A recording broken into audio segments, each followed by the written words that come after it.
Ora, sejam muito bem-vindos ao Somos Gaming. Eu sou o Raul e estamos hoje aqui para falar de retro gaming. Eu vou estar a jogar Streets of Rage, é sem dúvida o meu jogo preferido da era retro gaming. Comigo tenho o Salvé, portanto, um dos colaboradores da Somos Gaming.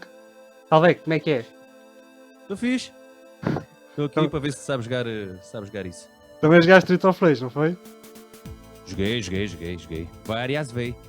Muitas Mas- vezes mesmo. Grande vício. Nem por isso. Opá, para ser sincero, nem por isso. Nem Mas por na isso. Sega Eu Mega jogava Drive, isto- certo? Sim. Eu não tinha o jogo. Então lá, jogavas como Eh, personagem. Estou aqui a escolher o personagem. Qual é o personagem que jogavas? É assim, eu com a rapariga não gostava, porque não queria mas ser ela eu a piscou o rapariga. olho, ela. Eu jogava isso em miúdo, não é? Portanto é normal. Eu gostava de jogar com o Adam. É? O Adam, sim. É um pouquinho mais ágil do que me lembro. É um pouquinho mais ágil, mas pronto. Pronto, só por causa dele, só porque jogavas O jogo outro é com o mais, Adam. o outro é vou mais, jogar o outro tem mais com o power, Axel. isso depois depende. Vamos com o Axel. O Axel é o principal. Então eu lá, e jogavas isto sozinho ou acompanhado? Pronto, neste caso específico, jogava mais acompanhado. E sim, raramente jogava sozinho. Portanto, só jogava sozinho para treinar. Ah, era... Mas este tipo de jogos assim não jogava muito sozinho. Este jogo realmente tem um conceito muito a dois também. Isso não é a maneira de passar o jogo, isso é sempre assim. Tu gostas já Isto é jogabilidade viciada, isto é logo assim. Isso por acaso nesse no 1, acho que é só no 1 que isso acontece. Estás a ver aqueles combos que tu fazes Olha aqui, logo dois. Tal. de socos, sim. Se tu fizeres, em vez de estares a carregar de seguida no pulo do soco e depois carregando pausadamente, aquilo combo não chega a fazer, Sim? então consegues sempre dar porrada, exatamente. Isso quando estás a dar nele, ele acaba por não cair para trás, estás a ver? Isso é muito rápido. Foi. Isso acaba por ser combo também. Mas pronto. Assim, né? Assim, né? Acho que foi com Exatamente, isso é um já. truque, porque isso vai sempre dando e o gajo não consegue fazer nada, fica imobilizado. É para enganei. Oh, Era para quem não apanhar. sabe, isto é o especial, é o ataque especial. E não é tolerável de maneira nenhuma fazer-se isso no primeiro. Não, eu fiz primeiro propósito só para mostrar que eu não preciso do especial. Sim, eu normalmente uso esse tipo de desculpas e funcionam. Mas portanto, falando aqui um bocadinho aqui num aspecto geral do retro gaming, eu acho que escolheste um bom exemplo. Porque a minha imagem de retro, quando eu comecei a ouvir falar em retro gaming, retro é referente a coisas do passado. Logo, retro gaming são jogos antigos, jogos do passado, jogos para consolas que já não produzem jogos atualmente para essas plataformas. Yeah. E este é um bom exemplo porque a minha imagem de retro gaming tem muito a ver com este conceito de side-scroll, de jogar da esquerda para a direita, ou de cima para baixo, ou de baixo para cima, nos jogos de naves, nesse tipo de jogos assim. E mesmo este som que o jogo tem é muito característico, é assim, ou sons assim mais monofónicos, ou Exatamente. portanto não sonam tão analógicos. Se bem que ainda se faz muito som digital nos jogos, a maioria ainda é digital. Mas o que eu quero dizer é que não se vê uma banda real a tocar. E estes jogos todos têm bandas sonoras originais, o que eu acho um ponto muito a favor do retro gaming, que ainda é utilizado em muitos jogos hoje em dia, mas muitos deles utilizam. Eu lembro-me de jogar um Pro Evolution que tinha o Ice Peg. Sim, mas nesse caso acho que é melhor este tipo de músicas do que o ICTPEG. Sim, porque tu fazes um jogo. O jogo tu preocupas-te com o gráfico, preocupas-te com a jogabilidade, preocupas-te com a história. Preocupa-te também com a música. Tudo bem que no menu, um jogo que tenha menu, onde tenhas que mexer num jogo de futebol, ou num jogo de desporto, isso é muito comum, mas antigamente faziam-se bandas sonoras para o próprio jogo. Eu lembro daquelas músicas clássicas do Pro Evolution, dos GSS antes para a PlayStation, e acaba por dar mais identidade ao jogo. O que eu quero dizer é que, na minha opinião, dá mais identidade.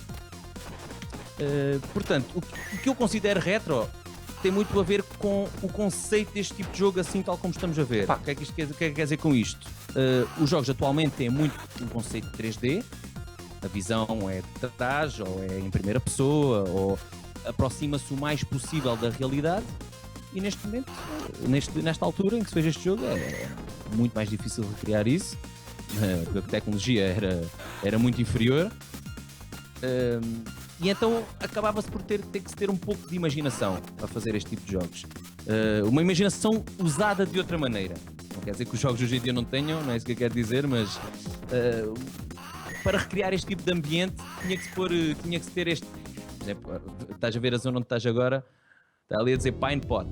Este tipo de placar brilhante, tu vês isto no Street Fighter, tu vês isto neste tipo de jogos assim, side-scroll, que tenham um ambiente minimamente futurista, ou assim das ruas, porque isto tinha que alegrar, estás a ver? Se isto fosse a recriar exatamente como era uma cidade, por exemplo, à noite, não iam fazer um jogo escuro deste tipo, porque não consegue recriar exatamente a realidade, logo precisa destes efeitos que eu acho que são muito característicos dos jogos retro.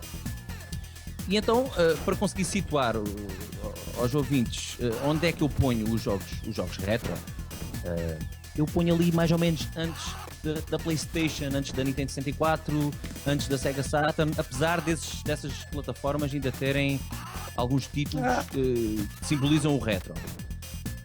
Como tu sabes, a consola que eu tenho é a Nintendo 3DS e ainda se faz jogos que retratam o retro, mas não são retro, são old school. Portanto, são feitos a partir de regras old school, apenas com melhoramento gráfico, apenas com melhoramento de música, mas com aquelas coisas, com aqueles aspectos característicos desta altura. Claro que isto dá recordações a quem jogou estes jogos na altura, quando isto era o que estava a berrar, era o Streets of Rage, era um jogo novo. Isto dá-me arrepios falar disto, não é? Mas é mesmo assim. Eu comprei. Sim, isto é nostalgia pura. Eu comprei o Sonic Knuckles para a Mega Drive também. Comprei o Sonic Knuckles na altura que ele saiu. E hoje em dia Sonic também Sonic joguei Knuckles. Mas este tipo de jogos, quer dizer, é que este tipo de jogos acabam também por despertar a atenção de jogadores que não conheceram a esta altura em tempo. Isso é a qualidade do jogador, também faz diferença. Portanto, isto não é só ter um comando bonito e um computador capaz de correr um jogo com este poder. Com este grafismo, né? Isto tem que mesmo saber jogar. É verdade. E é engraçado que nota-se quando os jogadores jogaram este tipo de jogos e quando é que não jogaram, que isto tem um toque especial. Isto não dá para descrever. Quando tem esta jogabilidade viciada, nota-se que já foram algumas horinhas. É isso. Como estavas a dizer do Sonic. Sim, pronto. Eu estava a dizer, eu não tenho uma maneira de conseguir localizar o jogo dentro de uma certa geração, por exemplo, falando em gerações de consolas, assim numa ideia muito geral, vamos admitir que estamos na oitava geração de consolas, então está assim a PlayStation 4, onde está a 3DS, onde está o Wii U, e onde está as consolas do momento, que saem os jogos agora para eles, não é? E por volta da quinta geração, a quinta geração é a geração da PlayStation, Sega Saturn, Nintendo 64, ou seja, 64 bits, 128, por aí. Para mim, esses já não são bem considerados. Posso dar exemplos como, por exemplo, Metal Gear. Metal Gear saiu originalmente para a NES, e esse Metal Gear da NES, sim, é um jogo retro. Aliás, todos os jogos da NES, na minha opinião, são retro. Não dá por onde fugir dessa opinião. Mas o Metal Gear esse ponto, vamos ficar por esse ponto. Esse ponto que tu tocas é importante para definirmos aqui a diferença entre, se calhar, e nós vamos abordar isso no Somos Gaming, a diferença entre o retro e o clássico. Nós também vamos abordar o tema por ser um tónico para isso do clássico. Porque é o que eu disse logo no início, a ideia de retro também pode variar. Por exemplo, eu vejo toda a gente a falar, quando eu vejo algumas opiniões sobre, por exemplo, o Metal Gear para a PlayStation, a gente fala daquilo como um retro game, como um jogo retro. E para mim não é, porque, por exemplo, a maneira como se faz o Metal Gear hoje em dia acaba por ser semelhante, apenas tem mais detalhe, tem mais história, tem mais opções, mas é o mesmo conceito. Portanto, a visão, a maneira como tu vais passar o jogo, a maneira como a história se vai desenrolando, como a jogabilidade acontece, acaba por ser parecida ao que acontecia no Metal Gear 1 que saiu para a PlayStation. E pronto, isso tem muito a ver com a cena 3D. Porque, ou seja, a gente pode dar o exemplo do Doom. O Doom já saiu anterior, foi anterior à PlayStation e anterior à Nintendo 64. Saiu para a Super Nintendo e para a Mega Drive, se não estou em erro, não sei se tinha saído algum antes, e para o computador. E claro que é um jogo com perspectiva da primeira pessoa, mas na minha opinião isso é um retro, porque é uma primeira pessoa ainda muito, uma parte muito inicial de fazer esse tipo de jogo. Sim.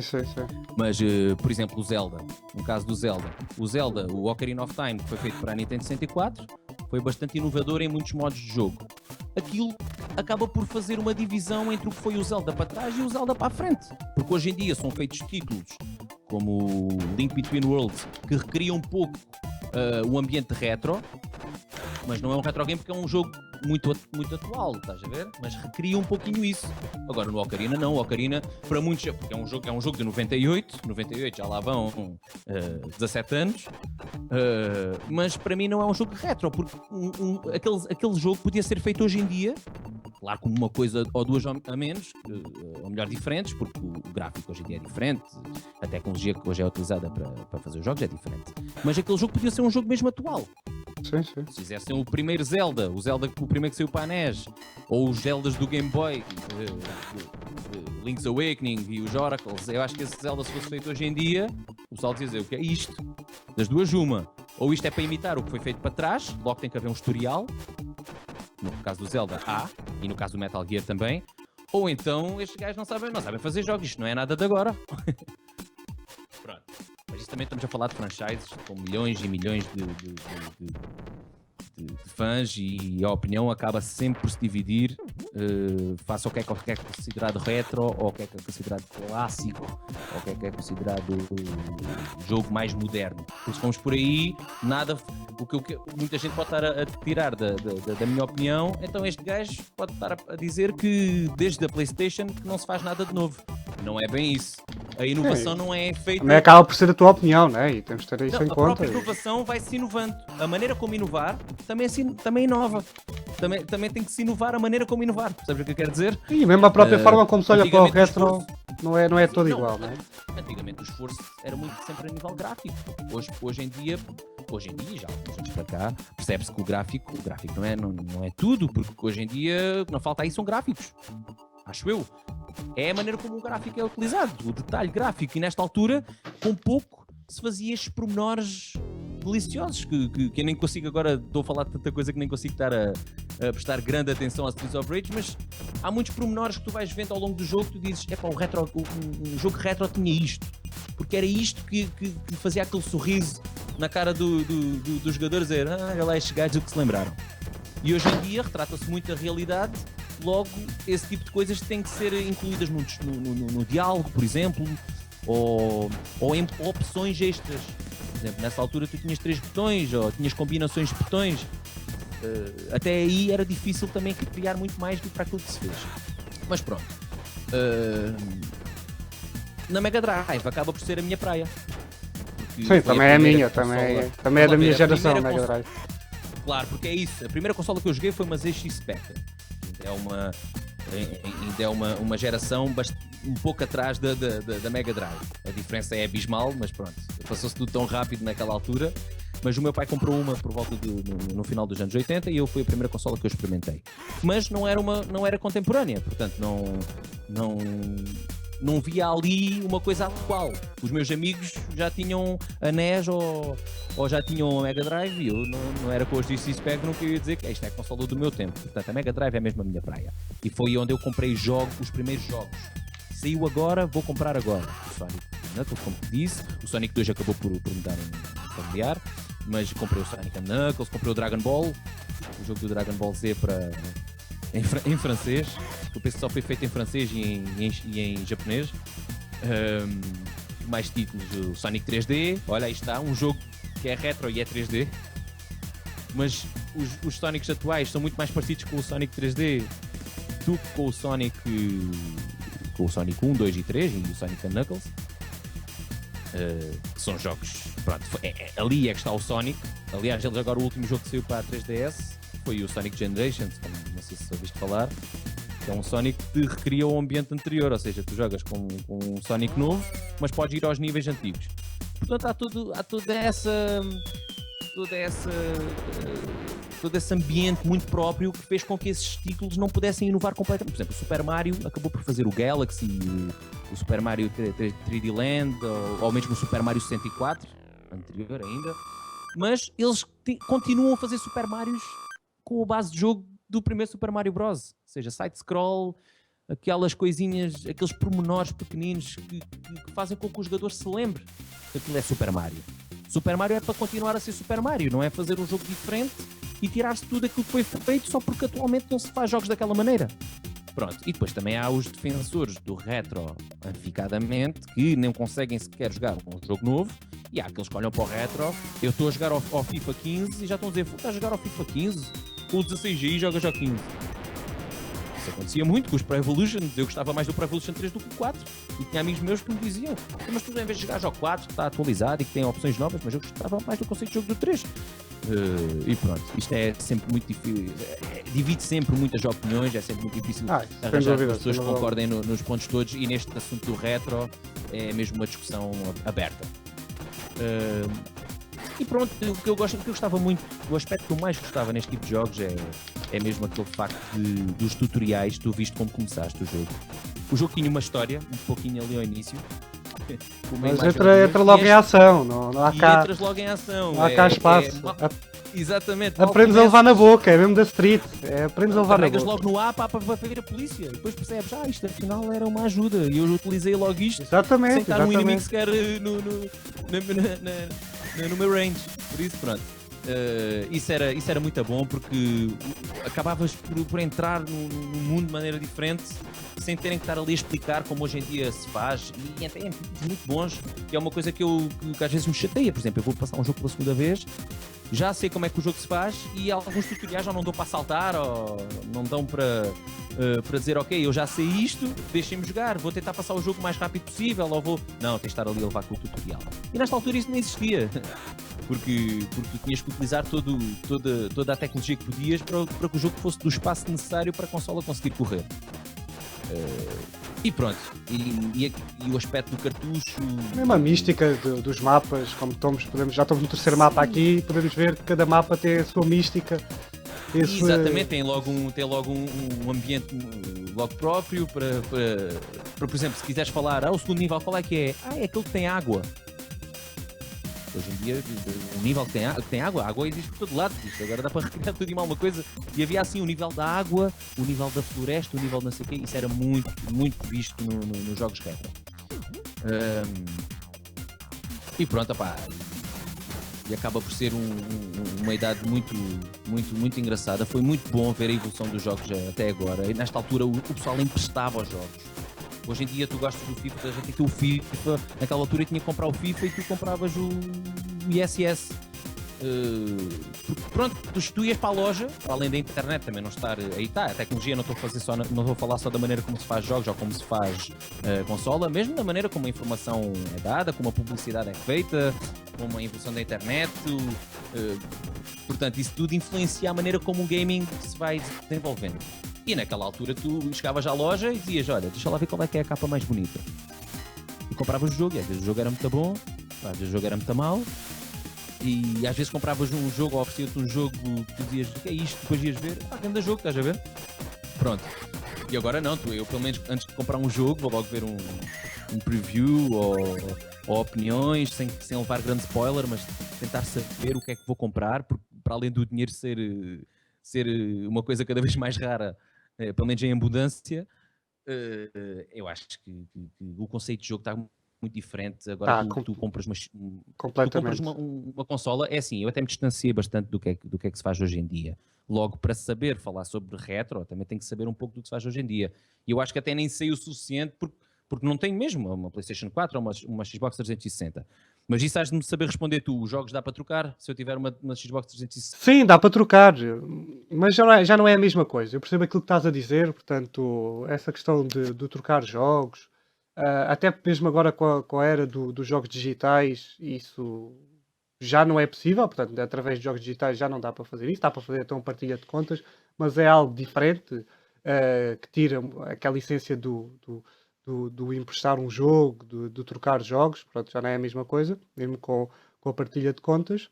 Pois, mesmo a Steam e, né, isso é um pouquinho, foge um pouco, acaba por ser mais acessível, mas foge um pouquinho ao conceito clássico do que é jogar consolas. Sim, exatamente. Pronto, Salve, nós podíamos ficar aqui muito mais tempo a falar de retro gaming. Eu próprio a jogar Streets of Rage, portanto foi outra vez ter aquela nostalgia de outros tempos. Continuas a Ah, mesma porcaria a jogar? pronto. Não, foi mesmo mal, foi mesmo mal isto. Espero bem que o pessoal só ouça. Este Já, foi um espero bem vídeo que o daqueles. pessoal tire a imagem, meta só o som Exatamente. e Abrir os olhos pronto. só de vez em Estou ali no quando, não segundo é? nível, tive muitas dificuldades ali na parte final, mas pronto, é pá, também a pessoa está habituada agora a usar todos os botões do comando e só usar Isto dois aqui tens de botões. jogar cada nível como se fosse o último. Isto no retro é assim. Não, nota-se claramente que está muito enferrujado. Pronto, isto foi o primeiro vídeo de Retro Game, portanto o vídeo teste de Retro Gaming. Vamos na próxima semana com certeza trazer um novo vídeo com um novo tema. Espero que tenham gostado e Salve, não sei se queres Eu dizer queria umas mandar palavras beijinhos finais. só, mas é para todos, por isso Mas não todos vou só perder muito dentro do tempo. Retro Gaming, portanto, mesmo os beijinhos têm que ser retro. Um beijinho daquele já antiga. Acho que Exatamente. fica assim. Pronto. Então, pronto. Então, de Retro Gaming é isto e até à próxima.